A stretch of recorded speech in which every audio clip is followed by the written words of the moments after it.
Hi, thank you for joining this webinar that focuses on using public-private partnerships in the water sector and actions governors can take to encourage and facilitate their use.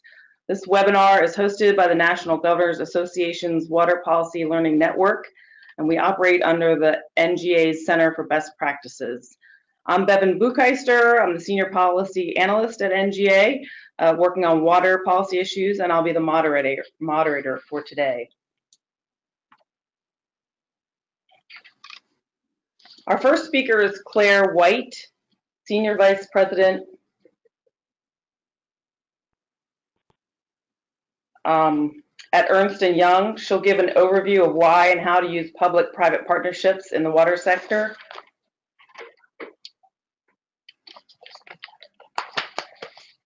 Klair is also in the EY Infrastructure Advisory Team and is based in LA. She brings over 10 years experience in transaction advisory services, focusing mainly on energy, water, and waste management.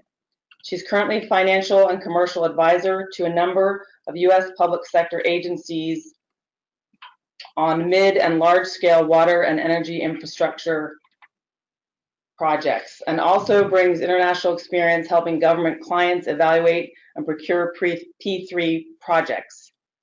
Our next two speakers will present case studies on public-private partnerships employed for major water infrastructure projects in San Antonio, Texas, and Rialto, California.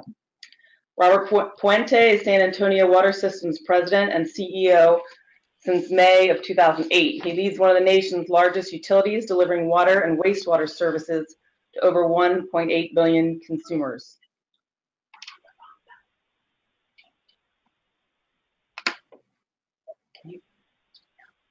Since taking the helm at SAWS, Puente has led the entity through many historic financial operational successes and is often called on to share these successes throughout the United States and abroad.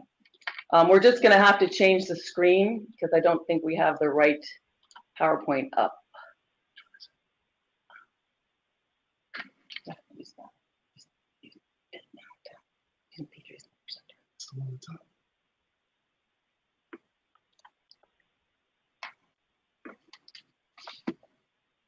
Puente has also led the entity to achieve the highest bond rating in its history.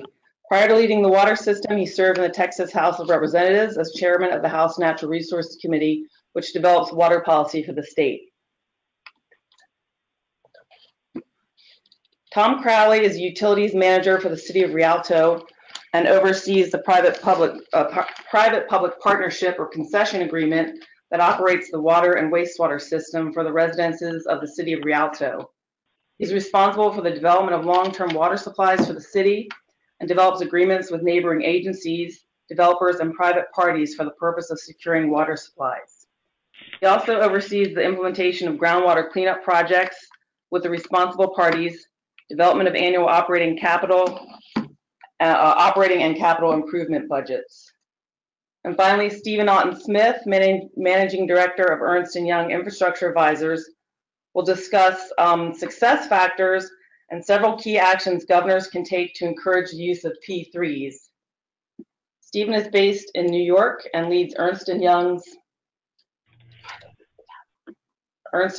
U.S. team's environmental infrastructure business in advising the public and private sectors on infrastructure projects and programs in the water, sanitation, and renewables sectors. In the U.S., he works with bidders on water concession projects and advises the public sector on water-related resilience projects in North Dakota, California, and Pennsylvania. He also brings international P3 perspective from his previous work in the UK, Morocco, Egypt, and Russia. So before we begin, I have a few announcements for the listeners, and thank you for being patient while we got the right slides up. So the webinar is being recorded, and GoToWebinar will email you a link to the recording tomorrow. And there will also be a short 6-question survey in that email, and we would appreciate it if you filled that out. We're also taking written questions only on this webinar, so you can type your questions in the questions box to the right of your screen anytime during the presentation. And there's an option on the bottom of that questions box to send them privately, or you can send them so everybody can see them. And I'll pose the questions to all our speakers at the end of the presentation for as long as the time allows.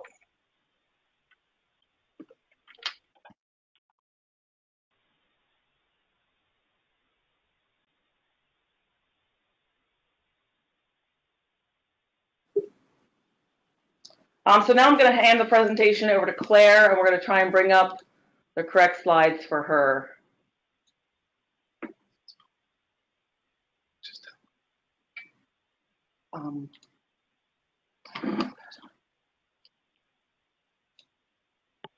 And Klair, we're going to unmute you so you can start your presentation. Great, thanks, Bevin. Good afternoon, everyone. It's a pleasure to be participating in what I hope will be a very informative and productive session. Let's wait for the slides to come up.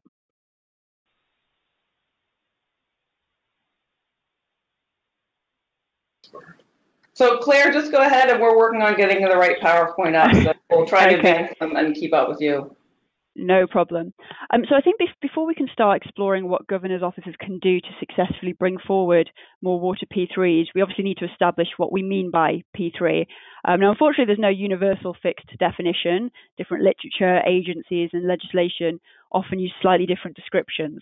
But from our experience and for the purpose of this session, we would define P3s as performance-based contracts that allocate risks to the party best suited to manage them and link the financial outcomes of a single counterparty to contractual performance specifications. And so this is a form of alternative delivery relative to traditional delivery, or often referred to as design bid build, which typically involves the sequential and discrete procurement of services to develop and construct an asset, with the public sector retaining the majority of risks associated with that delivery. A P3, meanwhile, typically transfers a substantial degree of risk associated with the design, construction, operation, and performance of the asset to the private sector, reinforced by some element of private capital.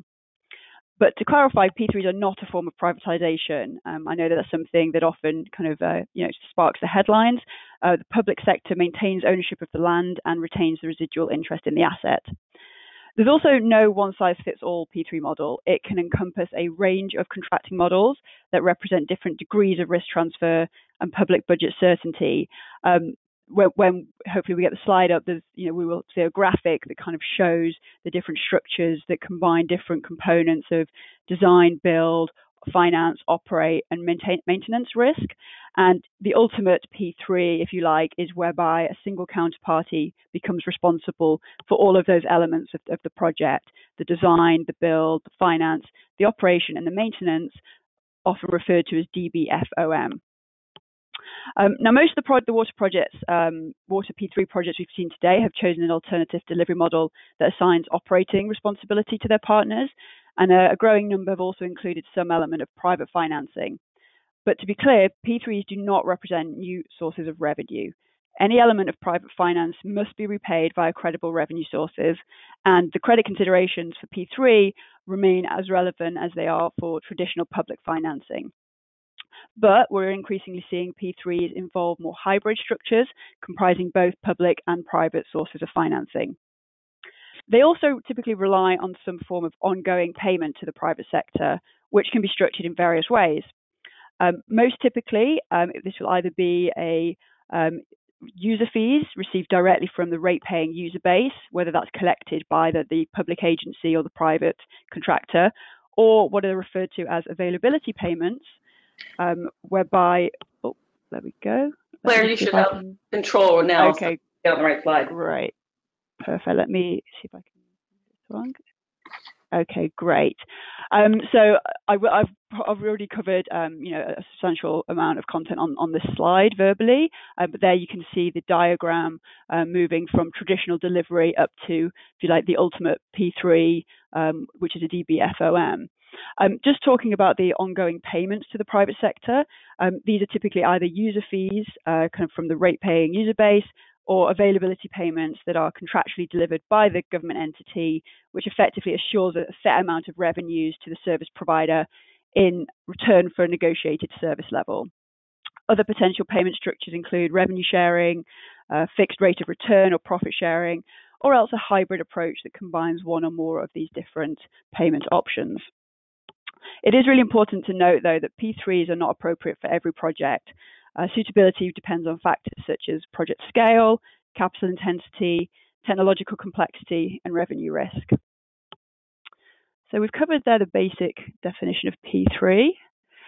So what we see here in the organizational charts is really just an illustration that, unlike under a traditional delivery model that sees the public sector having to procure and contract separately for the different phases of a project, as well as arrange all the financing, under a P3, and specifically here for illustration, a DBFOM, it only has to contract with a single project company that then becomes responsible for financing and delivery of all these phases, and effectively wraps all of the costs and risks associated with that into a single payment stream payable by the public agency over the life of the project.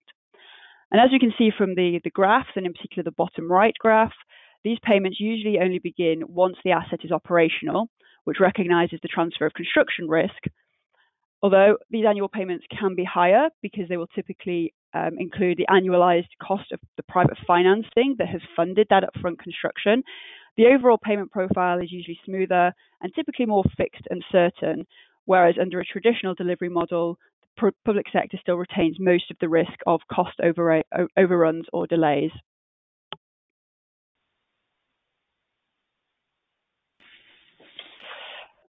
So we saw earlier that there are a range of potential contracting structures, but I think one of the main areas of uncertainty for project sponsors is the relative merits of including some form of private financing. And I think it's worth reiterating here that private financing does not represent an additional source of revenue, but it does represent an alternative source of capital, which can help to accelerate project delivery in the face of near-term liquidity constraints, or where the private sector may be able to access the capital markets on a basis of a stronger credit rating.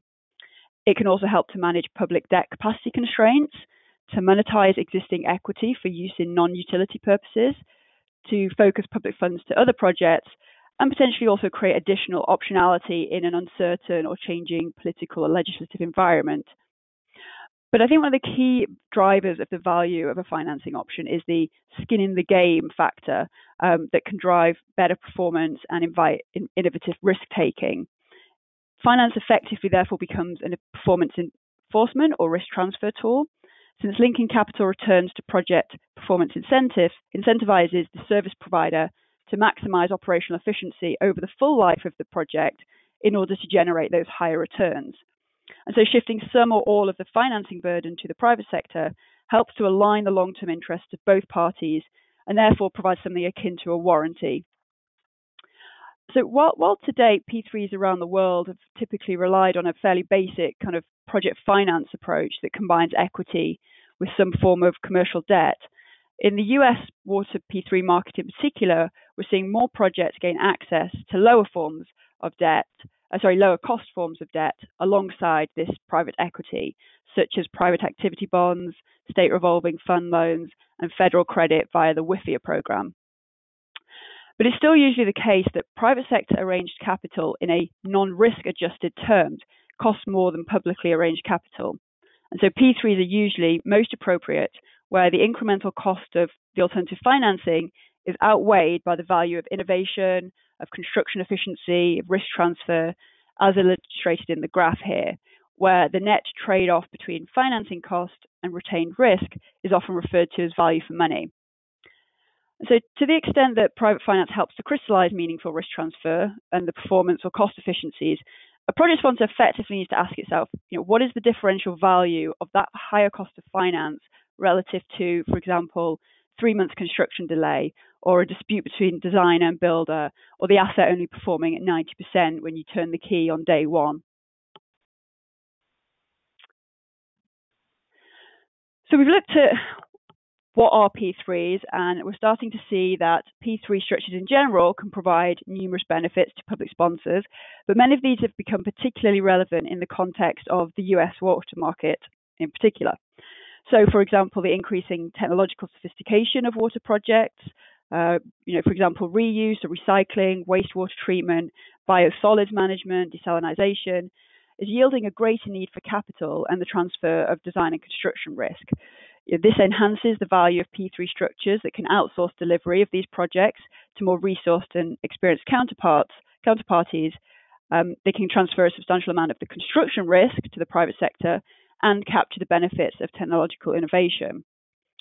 Similarly, water projects are typically more operationally dynamic than many other types of infrastructure. There are more moving parts, more maintenance requirements, more things that can go wrong compared to, say, a toll road or a light rail system or student parking. And all of this introduces a higher degree of operating and performance risk.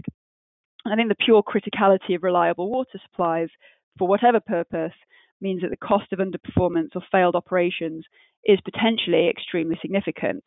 So this again enhances the value of operational risk transfer, the ability to capture operational efficiencies, and the improved cost, schedule, and outcome certainty typically created by a P3 approach.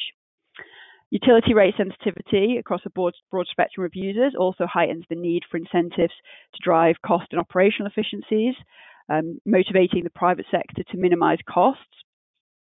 An element of private finance can also enable projects to be delivered earlier than they might otherwise be.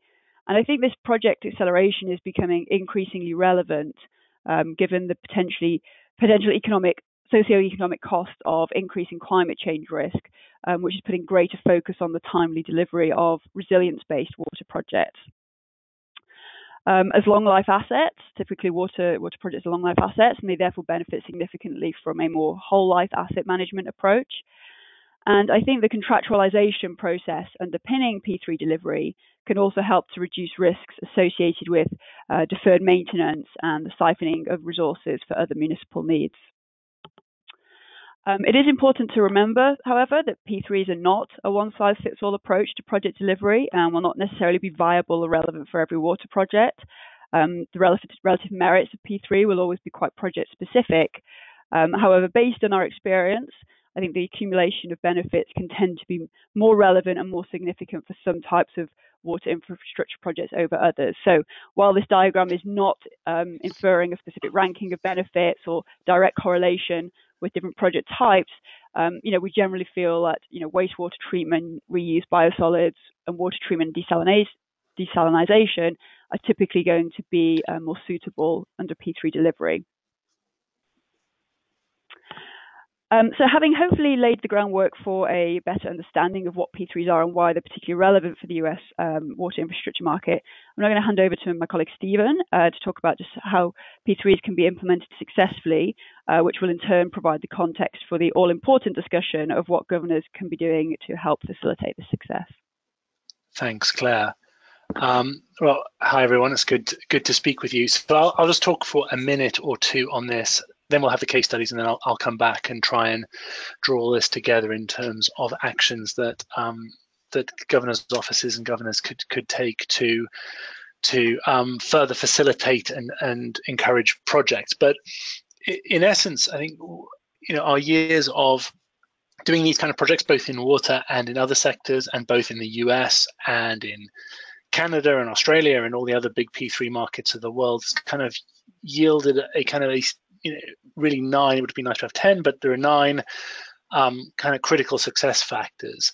And I think when it comes to talking about actions that governors and their offices can take, a lot of this is about understanding how these critical success factors the environment within which these critical success factors can exist and therefore allow projects to flourish.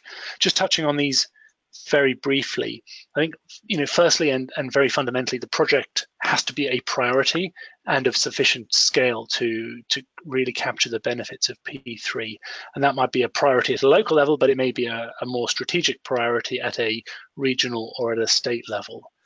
P3s can only really succeed and flourish in an environment where there is clear legislative and regulatory authority for them, and where there is a strong executive champion and political support for the process and for this kind of delivery mechanism. I think what we've seen in the US in particular is, obviously there is a very established way of doing things in the water sector. That creates a barrier for change. Furthermore, the political and personal costs of trying something new and getting it wrong can be high. And a strong executive champion and political support can empower people to take innovative approaches, or perhaps slightly more personal risk, knowing that someone's got their back. To be able to deliver something successfully with those factors in place, you still need an empowered and knowledgeable project team. So people need to know what they're doing and have the authority to go and do it. And then the transaction itself needs to have a clear scope. It needs to have definition and an opportunity for meaningful risk transfer. As Klair mentioned earlier, and not all projects are suitable for P3. Not all projects are going to yield benefits for the public sector by using P3. So that needs to be established up front. Ultimately, the benefits of risk transfer or innovation need to be contractualized so that they are crystalline and delivered through the project. A successful P3 project needs to be understanding and, to a reasonable degree, respectful of the private sector's needs. Pushing the private sector too hard or asking unreasonable things of them can sabotage the process and yield suboptimal outcomes. So there's a balance that needs to be struck there.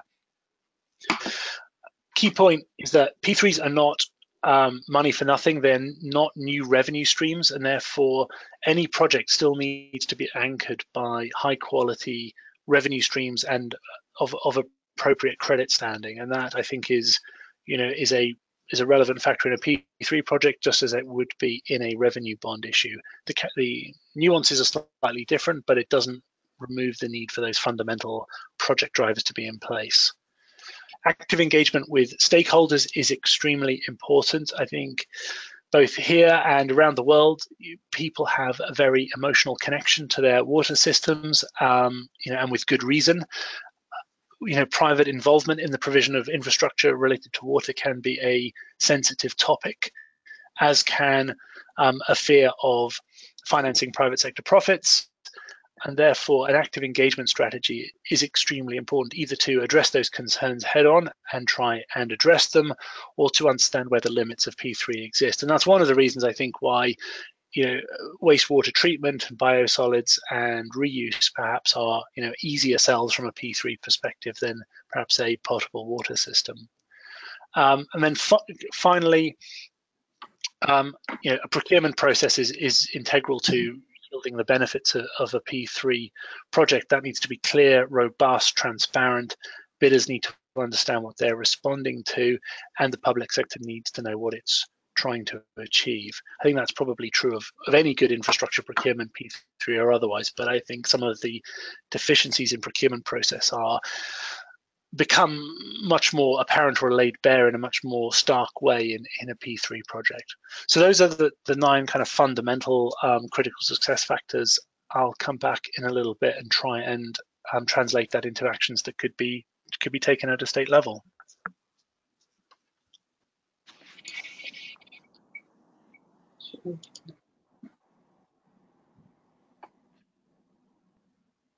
All right, now we're going to hear from Robert Wente, the CEO and President of the San Antonio Water System, about the P3 that he entered into for his system. So Robert. Good afternoon, and thank you to the National Governors Association for this opportunity to talk to you about SAW's San Antonio Water System and the P3 project that we recently entered into. And Bevin, my slide, I can't control my slides, so if you would go to the next slide. What I want to talk to you about is SAWS itself. We're one of the largest utilities in the nation. We're in one of the fastest growing states in the country. We have a great economy, and we must plan for new infrastructure in the future. Planning for water resources is just not easy. You must take into consideration many different factors. Obviously, one of them is population growth. And if you go to the next slide, Bevin, I'm sorry.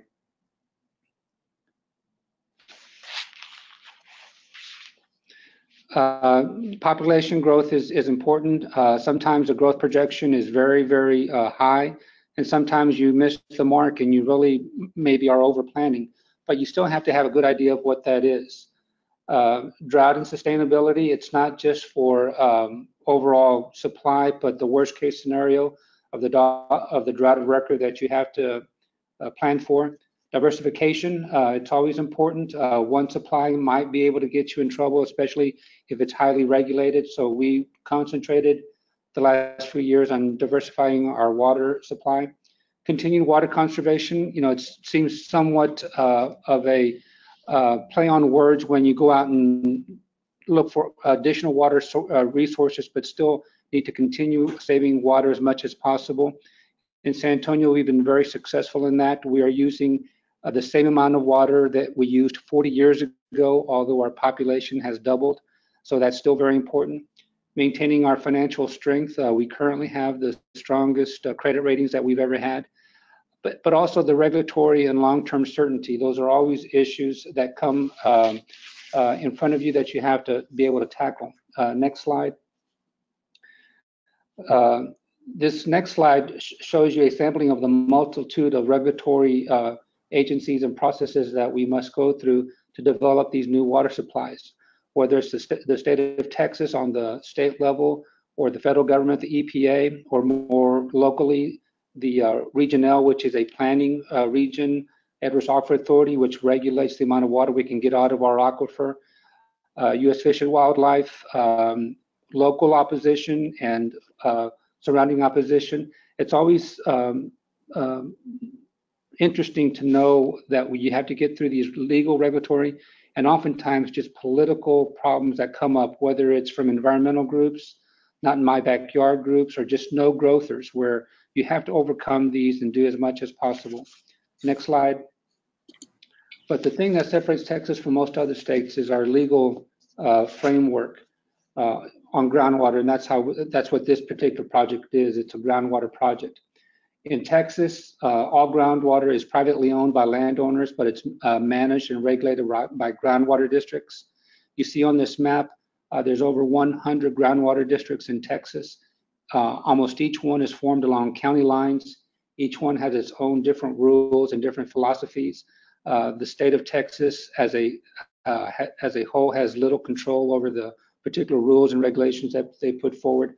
They obviously have to abide by state law, but sometimes that's very loose type of law. And when they do set rules and regulations, it's often for the purpose of keeping water locally, of preventing the exportation of water out of their county. Regardless whether there's a larger city nearby that may need that water, it's still very heavily favored towards local control. And this local control comes across in permits.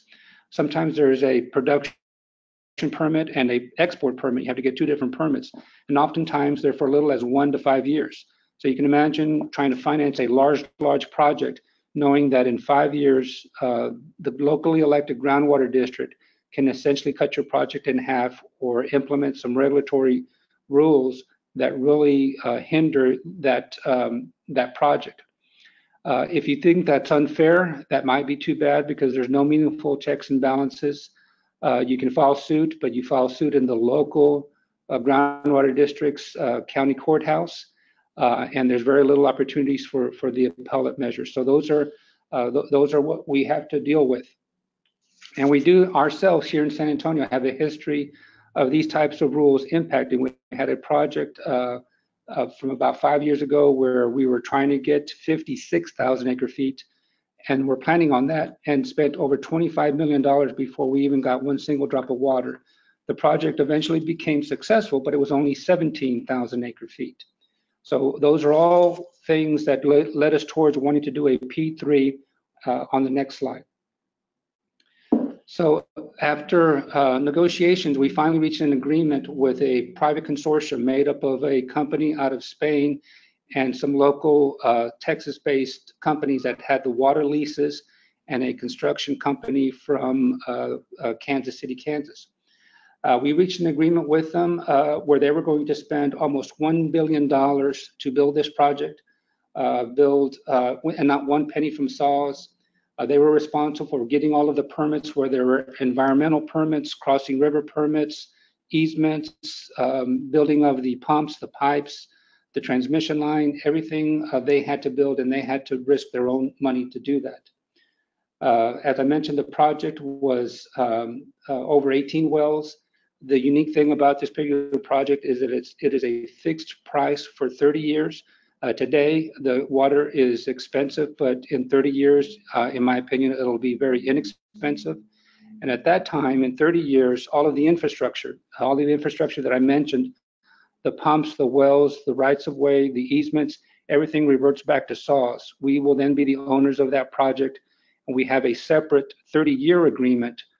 So it's actually a 60-year project, 30-year agreement with the local landowners 142 miles away of continuing to lease their water. So it's a 60-year project. First 30 years, fixed price. The next 30 years, the price actually drops. The unique thing about this particular groundwater project is that unlike a lot of P3s where the money was an issue, how to get private money involved, our big issue was how to transfer the risk to the private sector. We didn't have that big of an issue with rates, with money here in San Antonio. Our ratepayers have been very supportive. Our city council has been very supportive, and we have relatively low rates. So there was room to move those rates. Those rates will actually have doubled from 5 years ago to the next 2 or 3 years, in an 8-year time frame, will have doubled, and mostly to pay for this particular project. So again, our issue was risk transfer and not necessarily the money part of a P3. Change the slide, please. That doesn't mean that we necessarily had any particular obligations. We did have some obligations. That's the next slide.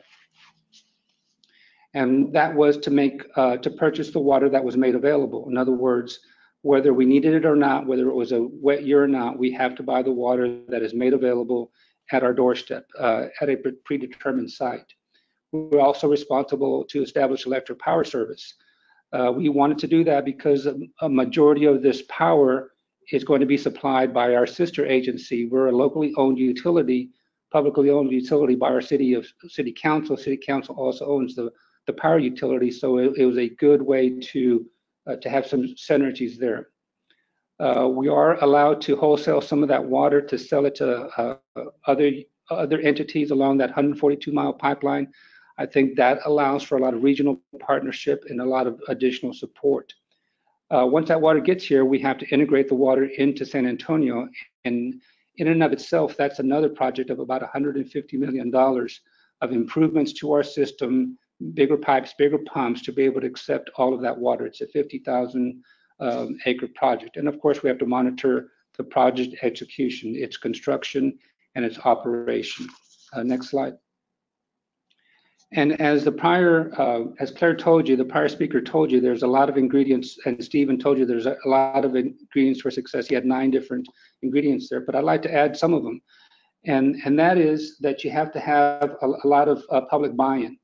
And it's very crucial because these are expensive projects and there's a lot of risk taking, and you have to have some support. We did have overall public support, but very loud opposition to some of these projects.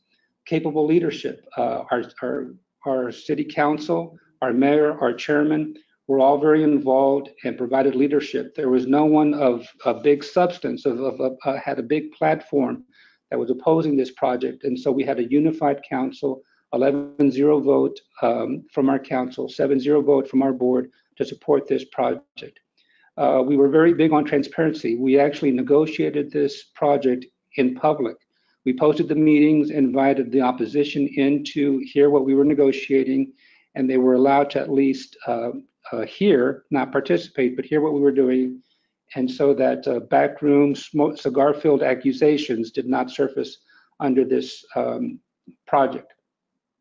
And sometimes you have to create your own luck. We were very lucky in being able to have this project be developed during a time period that was very very dry here in San Antonio, and that had its own urgency to it. We also had a past history of failures, of being unable to get a big water supply into San Antonio, 5 or 6 different projects where we spent multiple millions of dollars with 0 production. The project failed at some point before its construction. And so we were able to show the public that this is something different, this is something that we really need to do. And so we had some support on that. If you could change the slide. Another key ingredient is to have the right team, the right internal team of your own particular utility, but also tapping outside experts. A $1 billion project, you need to spend some money on some very good legal help and very good outside financial help. And somebody should not cut their teeth on these particular projects. You need to have somebody that has vast experience. Our lawyer, Eric Peterson from New York, also did the Carlsbad desal plant in California, has a lot of history of representing public entities in big water transactions. So he was tremendously helpful. Outside financial experts also from the New York area helped us make sure that we were doing everything that needed to be done. Deadline, something as simple as a deadline and not giving the opposition time to coalesce. Sticking by the deadlines, not allowing the things to linger on, decisions to linger on, but just a very aggressive deadline. I talked about holding the public meetings. And this was a very risky project, and we had to be honest about it, that we were going to be able to have a 30-year set price, but also that it was going to be expensive, that it was going to double the rates of our customers within the next 5 years. So the risk and the rewards had to be talked about. In San Antonio, I think we had a history. San Antonio had a history, for example, of really conserving water. So we were able to show that although we were going to continue to conserve water, that we couldn't conserve ourselves out of the growth that we expected and out of the droughts that are inevitable in this part of Texas. And we took advantage of favorable market conditions. When we negotiated this project and reached some of the agreements was in the 2014-2015 timeframe, where we had very, very low interest rates. And that's somewhat luck, but we created that luck by having parts of the contract that we reached into that a lower interest rate that the private entity was going to take advantage of if it hit certain lows, that we could reap some of those benefits. Next slide. So ultimately, we wanted to create a win-win situation, and we were very open with the public. We had admitted to them, and admitted is said in quotation marks, that this private entity was going to make a lot of money, that otherwise they wouldn't take that risk. So we were very forthright in the fact that the private sector was there to make a profit. And that was perfectly all right with us because they were going to take on that risk. So it was a matter of letting the people know that. We were able to show that we were going to have a long-term water supply to sustain our economy, because we feel we had one of the fastest growing regions in the country.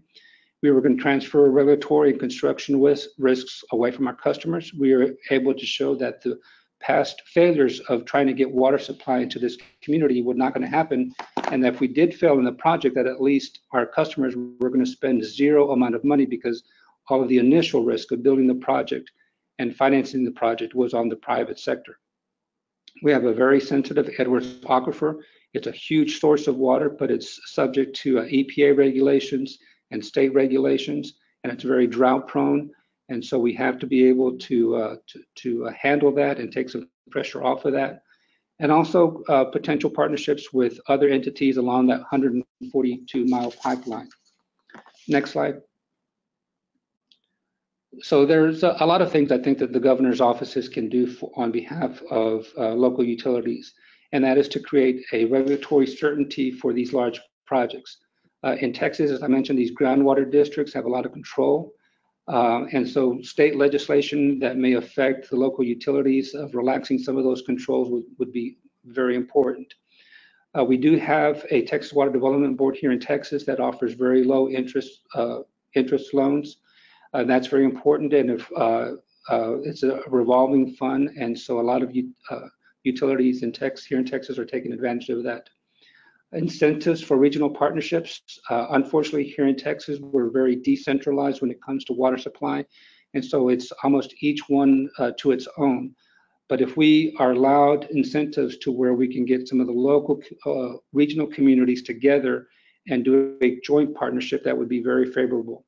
And some flexibility on procurement. Again, for example, here in Texas, not until recently could you do design build on a project, and now we do allow it, but it's only for a limited use. You can only do 3 or 4 a year. and so some flexibility in procurement. Thank you for this opportunity. I hope this particular project is unique enough that people can look at it, but some basic ideas that we have that can be exported to any other city in the United States. Thank you.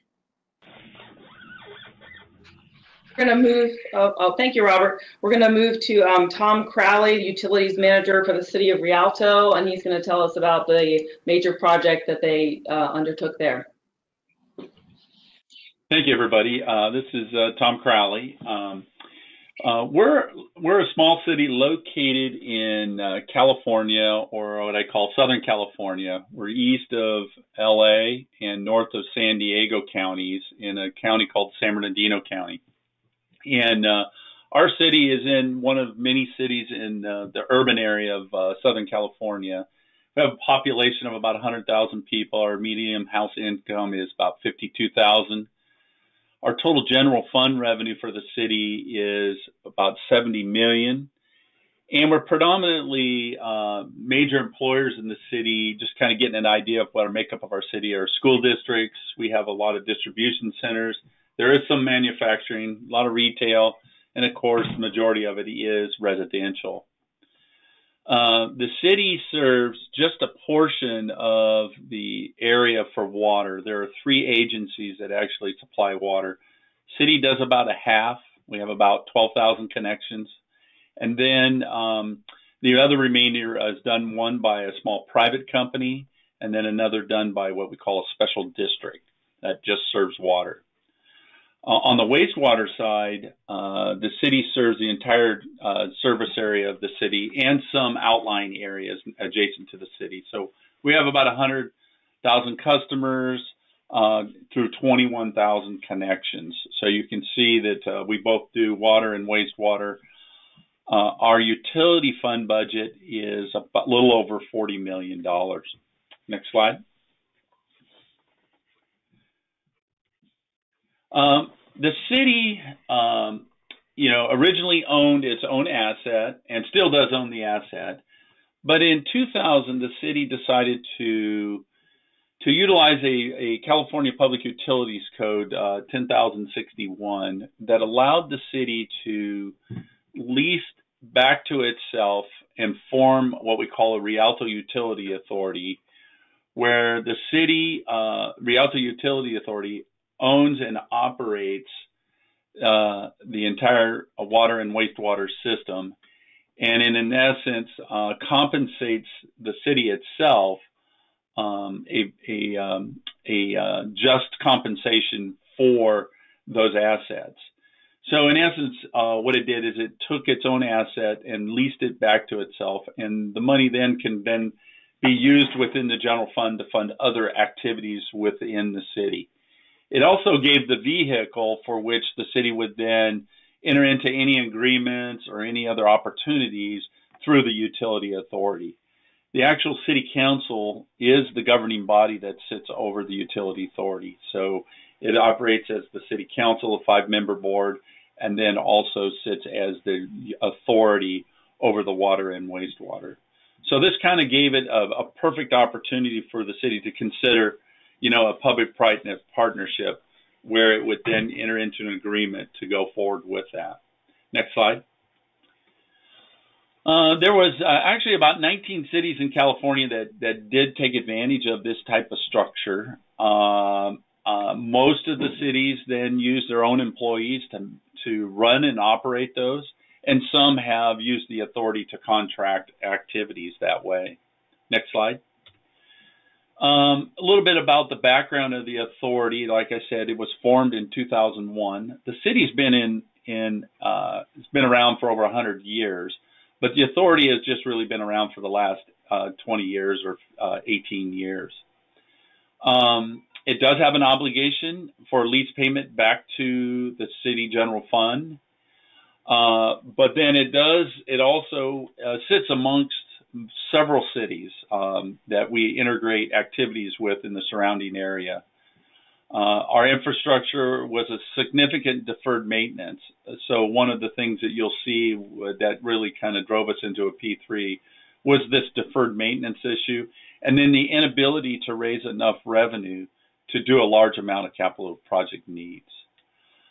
We do have a situation in California, like a lot of other urban areas and rural areas. Our wastewater discharges are required to maintain endangered species in what we call the Santa Ana River Basin. So recycled water is a complex issue for us, but we do have some challenges with endangered species throughout our system, both on the water and wastewater. Sources of our water supply are subject is primary groundwater, and we do have a small surface water allocation coming from the mountains adjacent to us. But obviously, our biggest challenges is some of the groundwater contamination. Our big one is perchlorate. And then, of course, in California, in Southern California, we are just susceptible to drought conditions. It's really kind of feast or famine here in Southern California. We either have real wet winters or we have multiple years of very dry years. Next slide, please. So what were some of the drivers in our public-private partnership was really a lot of our unfunded and funded projects. And of course, in California, the public retirement system has created some pretty big liabilities going forward. So looking at being able to utilize a lot of the city's resources, financial resources, to meet that obligation, it made it very difficult to fund projects going forward. That was also a byproduct of all our tight budgets. The city provides all the services from police, fire, public works, parks, you name it. Pretty big challenges for a small city to try to manage itself. So also, the staff wasn't really suited for delivering lots of projects that were needed. So that was driving to look to somebody that could help us do that. And of course, the aging infrastructure was one of the big issues that we were challenged with, is how do we begin to figure out finding funding and financing, and also just designing and constructing a lot of our deficiencies and improvements that were going to be required. Next slide, please. So some of the ideas of our transaction objectives that were in this was, obviously the city still wanted to maintain ownership. As was kind of indicated earlier, wastewater is one that people don't really have a lot of sentiment with, but water always seems to have a little more emotional connection. So there was a real desire to retain ownership and communicate that to everybody, that if we entered into a public-private partnership, we were going to still be ownership of both our property assets and our infrastructure assets. But at the same time, we're looking at transferring the risk of responsibility for operations and maintenance and capital improvements. Obviously, as you look at risk management, what is it that you have certainty that you can identify what the risks are? And in California, or in Southern California, water supply availability was a pretty big risk. So that one was excluded from the public-private partnership. The city is still responsible for finding its water and agreements that allow that to take place. And then, of course, any contamination issues that were in the water, that's still retained with the city. So we looked at the public-private partnership alternatives, what we call concession agreement, or maybe a qualified management contract, where we would just contract in management and be specific about what that was. Obviously, that didn't have a financial seeking, going out and getting financial funding, but it was more looking at taking on operations and maintenance. Looked at traditional municipal financing, private versus private financing. Extensive community outreach was a priority. And then, so as we went through the evaluation and the community outreach, looking at our labor negotiations with our city employees, the city elected to move forward with a concession agreement. Next slide, please. So this is just kind of a graphic of the Rialto transaction structure in kind of a graphic form. Obviously, the city leased its assets to the Rialto Utility Authority. And then we entered into a concession agreement with a limited partnership called Rialto Water Services, primarily made up of Table Rock Capital and Veolia North America.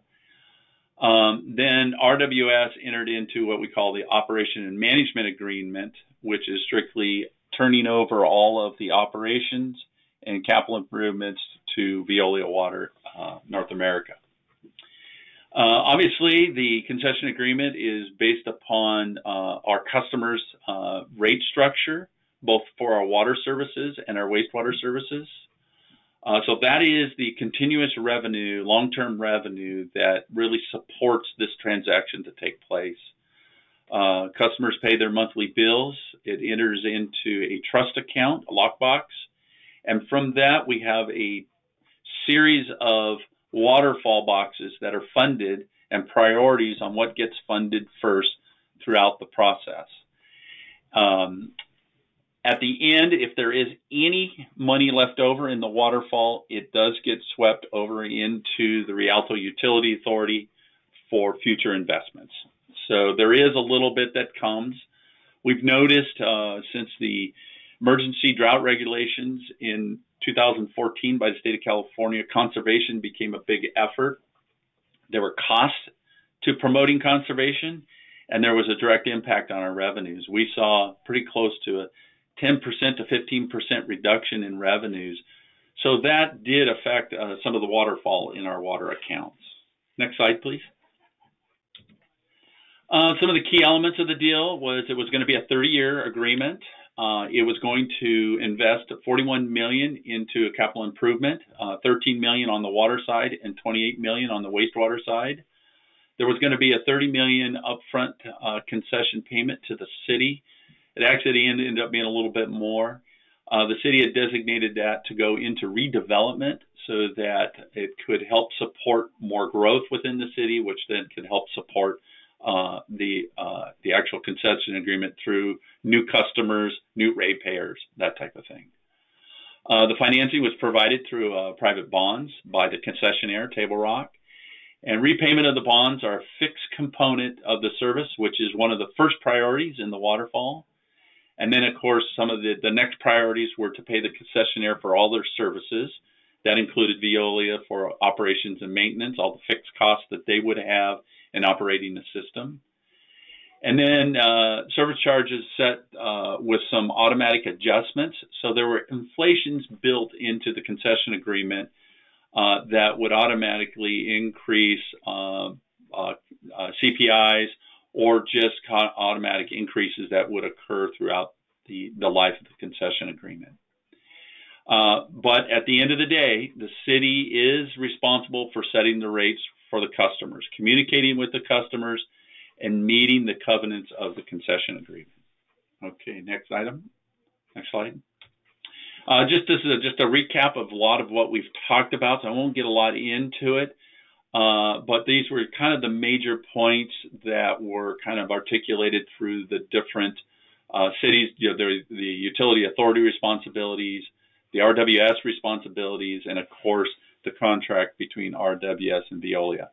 So as you can see, really what it was is beginning to, next slide, please, beginning to move the risk from the city to the concessionaire. So some of the arrangement considerations that we had to really do was the stakeholders communications. We held multiple meetings with the community. We utilized our utility commission to help vet a lot of the concerns through our community.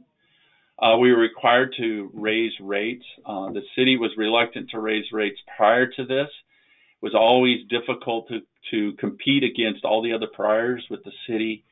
Once the concession agreement was being considered, we had to make a complete commitment to raising rates. And actually, it had to take place first before the bonds could be listed on the market to be sold. So this had to take place first. So this took place in June of 2012, and the actual bonds were sold later in that year, and the concession agreement then was commissioned in late 2012. So again, no lease interest or real property to the concession agreement. That is held by the city. And then definitely the concession agreement helped us define capital improvements and how we were going to implement that and how that risk was going to transfer to the concession agreement and RWS. Next slide, please. So this was just kind of a graphic goal that was put together at the beginning. You know, prior to the concession agreement, the utility authority held all the risks. As we got through the first 5 years, which is where we're at the conclusion of the 5th year, end of the initial period, there was risks assigned to RWS and some still to the authority. But as we become more knowledgeable of those risks, as we move forward into the future, those risks will eventually be moved over to the concessionaire. They will get compensated. We will build that into the rate structure to the point that most of the risk at the end will be held by the concessionaire.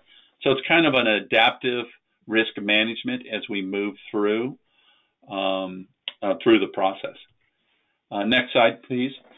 So the key benefits to this was obviously implementing much of the needed capital improvements. It was going to be very difficult for the city to take this on itself.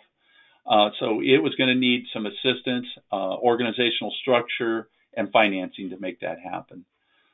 Contract with the full service, O&M, and capital improvements was a key element to put that all in one house, made it very efficient. And I think we moved through the process fairly quickly with a lot of those projects. Looking forward at future capital improvements, helping to predict costs and budgeting was a big key component and assistance in the concession agreement.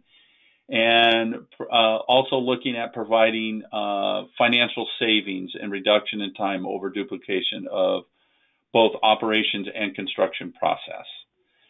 And then if there was any efficiencies identified throughout the concession agreement and moving forward, most of those were passed along to the Rialto Utility Authority, but also then there were opportunities being looked at how we could share some of those savings with innovative ideas coming through Veolia North America and Table Rock. Next slide, please. Implementation of industry-leading asset management, that was another thing. Being able to understand all your assets, how old they are, do some predictive and preventative maintenance to try to make what you had last longer, and then begin to budget for future. That was not something that the city was doing at that time, but this came along with the concession agreement. It also looked at helping to establish long-term rates. We just finished our first 5-year rate increases. We're taking a year off to study where we're headed for the next 5 years. So we will be presenting some new rate increases starting in 2019. So RUA benefits from any energy savings and chemical savings throughout the project. And of course, the performance risks, we will look at transferring that over time. Next slide, please. And just kind of looking at some of the potential issues, obviously we have to have the ability to raise rates to meet our covenants. Our ability to fund future financial capital improvements is always a challenge, but we have a larger and smarter team to help us achieve that. And then our periodic resetting of certain costs, labor, routine repair and replacement costs, is something that we're always challenged with, based upon looking at our asset management and those things, get a better understanding how our system looks now and how it will look in the future. Next slide, please. Let's go on to the last one for now. Go again, next slide. Okay, so just kind of moving on, what did we learn now? We understand that capital costs of private investment is probably a little bit more. I think we didn't do a good enough job explaining to our customers that yes, private investment is a little more costly, but it was available and it got us over a very big hump of improvements to our system that we probably weren't able to do on our own. So I think that was one of the things, is that to make sure everybody understands what that investment is and what that capital cost will be. the gaps, there will be gaps that will exist between the responsibility of the agency and the concession agreement. One of the things that we did come across was, when the state did initiate emergency regulations on water, conservation impacts and who oversees the conservation was one of the questions. And that really was a retained responsibility of the city. It had impacts on the concession agreement, but the city did maintain that responsibility of communicating, doing incentive programs to conservation and those types of things. There are other non-operating requirements that the city or any water or wastewater agency is required to do to coordinate with other agencies, regional participation, regional programs, those types of things that we're responsible doing. Make sure that you have staff on board that still can continue to do those things and manage the concession agreement at the same time. I came on with the city just a little over a year ago, but prior to that, staffing was pretty much transferred over to Veolia as part of the transition. And not much staff was left behind to basically manage a 1,100-page document or contract. And so it became evident that the city needed to have somebody in-house. So you always will want to have somebody retained in-house to be able to manage the concepts of the concession agreement and also help direct the concessionaire in moving forward into the next 25 years. So with that, I'll turn it over to you, Bevin, for continuing on. Next, we're going to move on to Stephen Auton-Smith, and he's going to discuss several key actions that governors can take to facilitate the use of P3s. Stephen, I see that you're okay. You're off mute. Thanks. And you should have. I'll give you control and just let me know if it doesn't work, and I'll advance slides. Okay, great. Yeah, Bevin, if you could, keep control, that's probably safest for all involved. Great. Yeah, I'm conscious of time, so I'll try and keep this reasonably crisp. So I think the key question at the end of all of this is what can governors' offices do to help bring forward more water infrastructure and where appropriate, bring forward more water P3 infrastructure. And I think there are really kind of three component parts, at least to my thinking of this. The first is to establish, the strategic context and the strategic need at a state level. And I appreciate that we're obviously talking to people with different experiences from many different states, and this will be applicable to some and less applicable to others, depending on the regulatory structure. But what I would say is, certainly in some of the states that we have worked, projects have struggled because they don't exist within a state level water infrastructure strategic context, which defines what is a priority or not a priority, or doesn't contextualize the need for capital intensive projects. So I think the first question we should ask ourselves is there a role for the governor's office in helping to establish a state-specific water infrastructure strategy to identify key needs and projects which may transcend individual municipal needs? And we've certainly seen plenty of examples of that in California. Perhaps other states have struggled to articulate that in quite such an effective way. I think secondly, the key is to identify priority projects that may be P3able. So this presupposes obviously that we want to do P3 projects and are looking for projects which are suitable for a P3 delivery model.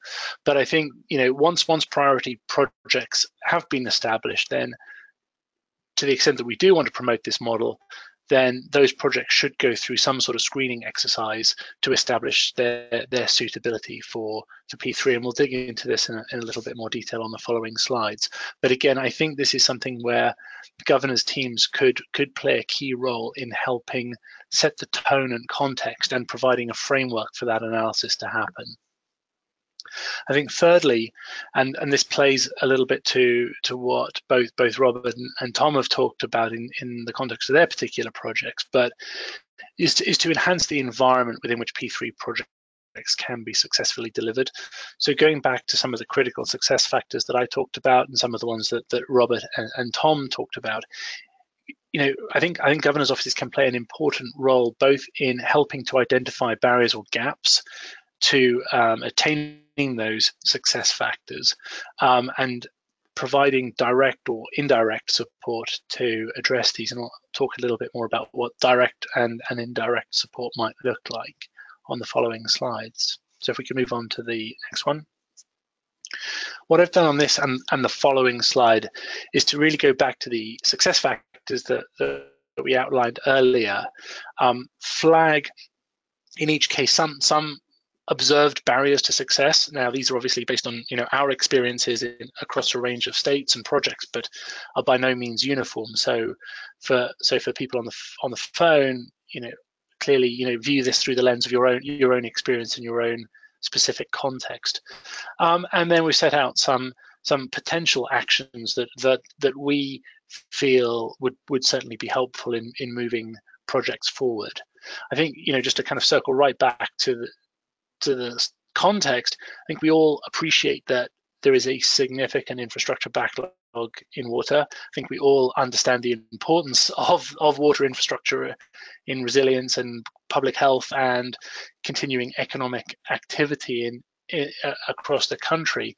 But I think we're also acknowledging that infrastructure just is not being brought forward, and new infrastructure and reinvestment in water infrastructure is just not happening at the rate that I think we all acknowledge is needed.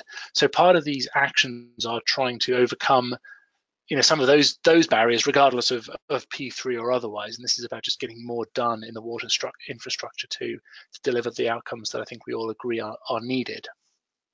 So just touching on the most important of these in turn, going back to the idea that a project needs to be a priority and of sufficient scale. And I think this comes back to the idea that I mentioned a few minutes ago about the need for strategic planning, to just know what is and what is not a priority water infrastructure in your state. Not all water infrastructure will be priority projects.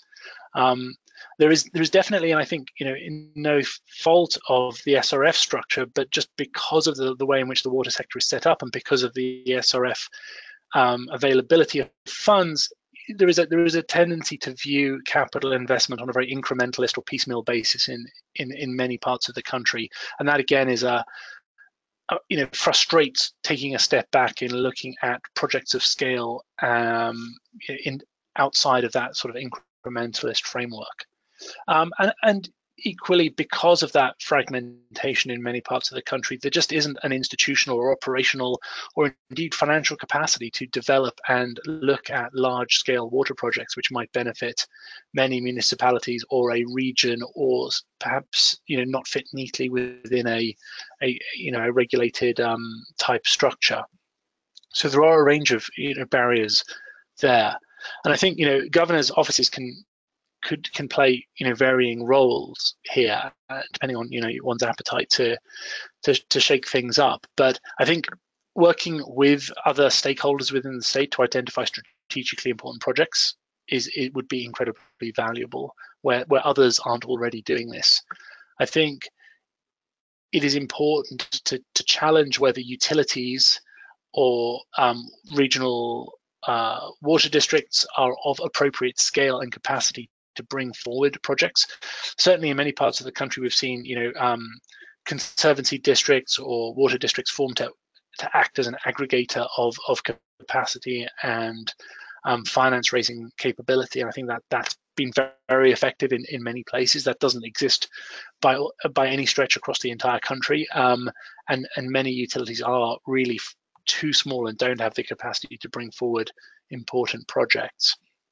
And I think, thirdly, working with stakeholders to create a proactive governance environment and delivery capability would be very valuable to give people the tools to actually start to develop and bring forward larger scale projects. I think those things would be very helpful. Legislative authority is obviously very important. Most states have some form of P3 enabling legislation, but it doesn't always extend to water. So that is worth reflecting on. Ability to enter long-term concession contracts can be missing in many places, and particularly for stormwater projects and some of the bigger stormwater CSO or resilience related projects that are being contemplated. There isn't always an authority to create a stormwater utility and levy stormwater fees, which would be an important source of revenue for projects of that kind, and therefore that's something that should also be reflected on. Clearly, there is scope to affect legal change in your states where existing statutes or precedent are unhelpful in advancing some of these projects. I think it's also worth reflecting on whether your state has fair market value legislation, which has been quite effective, and Tom touched on this in the context of Rialto, but also quite effective in New Jersey and in Pennsylvania, in creating an environment where investor-owned utilities or public utilities can take over or aggregate other utilities to create regional utilities of greater scale. Now, that doesn't necessarily imply kind of a top-down strategic decision-making progress, but it does create an environment where bottom-up decisions and individual actors can exercise greater initiative for wider benefit. So that is also something to look at. And there's quite a lot of literature out there on how that kind of legislative environment has facilitated various transactions. And clearly, enabling local jurisdictions to charge stormwater fees would create new revenue sources as well. We talked about strong executive champion and political support, and again, Robert and Tom have talked about that more eloquently than I could. But again, I think from a governor's office perspective, there's value in reflecting on whether some sort of P3 office to promote and support P3s might be useful. Some form of clear political and policy messaging from the state would give cover to people who are anxious to try new things but are worried about the fallout if it when they start drawing fire for doing something differently. And I think that kind of political and policy championing at a governor's office level can be very powerful in reducing the cost of failure and increasing the likelihood of innovative ideas coming forwards.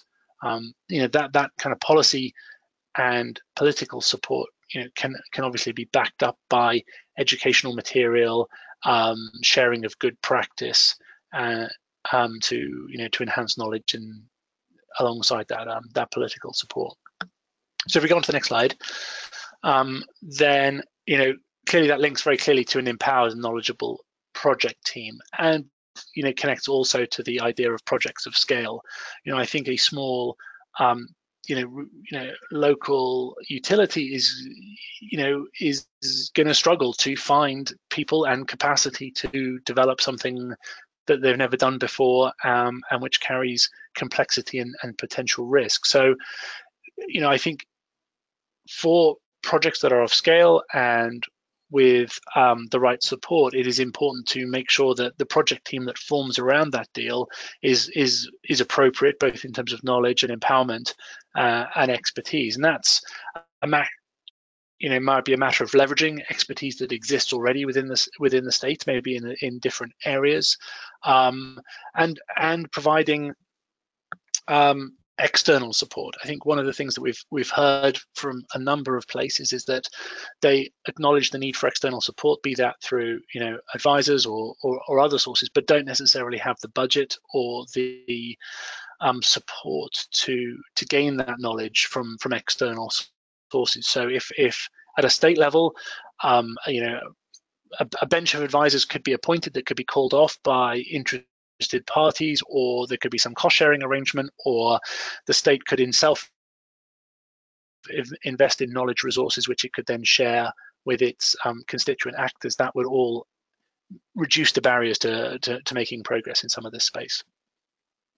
I think that also in turn leads into project scope, definition, and risk transfer. The reality is, particularly in the US, but this was also very true in the early days in Canada and the UK and Australia, is many projects get brought forward before they're really ready.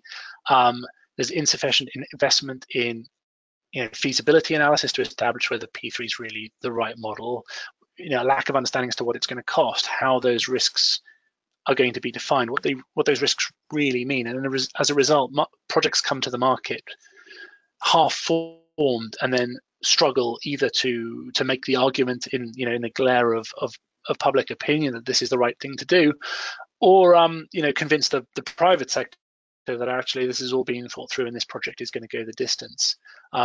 So investment in real proper deep thinking about the appropriate use of P3, the definition of a particular project, the contractability of the performance specification and risk transfer environment are extremely important to achieving a successful project, and that I think does rely on one way or another people who have experience of doing these kinds of projects before. So a knowledgeable and empowered project team is much likely better able to come up with a clear project scope definition and risk transfer environment than one who are learning on the job. We talked about identification and understanding of revenue streams. Clearly, going out to the market with a project which doesn't have an underpinning revenue stream is extremely challenging in achieving a project that is going to go the distance. So stormwater fees being one example, but I think certainly for those of you who are from more rural states where you might see large-scale, multi-jurisdictional rural water projects, be that drought or flood or stormwater projects, those projects can really struggle to attach themselves to revenue sources which make them capable of financing.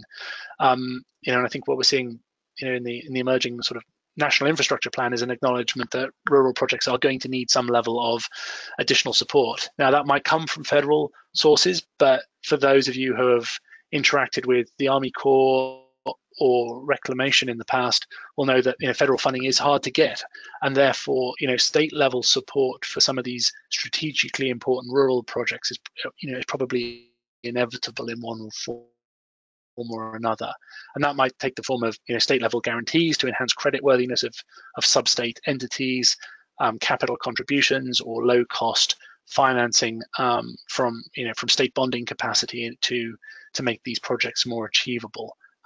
Either as a P3 or otherwise. And I think those are to some extent probably more rural project issues than urban ones, but I don't think that's exclusively the case.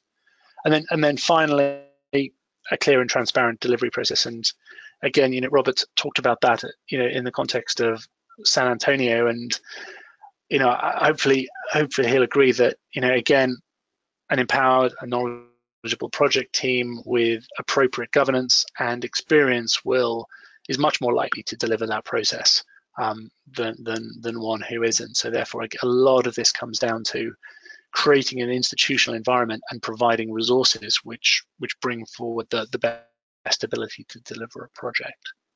So I hope that's been helpful in giving some ideas. I think some of them are relatively straightforward, no-brainers. Some of them are a little more challenging or unusual in terms of how a governor's office might behave. But I think there is a thought process to go through, which is where are the gaps? Why are things that we all know that need to happen not happening, and what can we do to fill those gaps? And that will necessarily be a state specific set of decisions. But I think there is a lot that can be done, and I hope this has given people some ideas as to how to do it. Bevin. All right, thank you, Stephen. And we're running over time, so we really don't have time for questions. So at this point, we're going to wrap it up, and I'd like to thank all of our speakers for sharing their expertise with us. And if you have questions, the contact information is on the webinar, and I'd like to remind you that you'll be sent a recording of the webinar tomorrow from GoToWebinar. And please fill out the survey that we've included with that as well. All right, and so this is the conclusion of our webinar. Thanks for joining us today.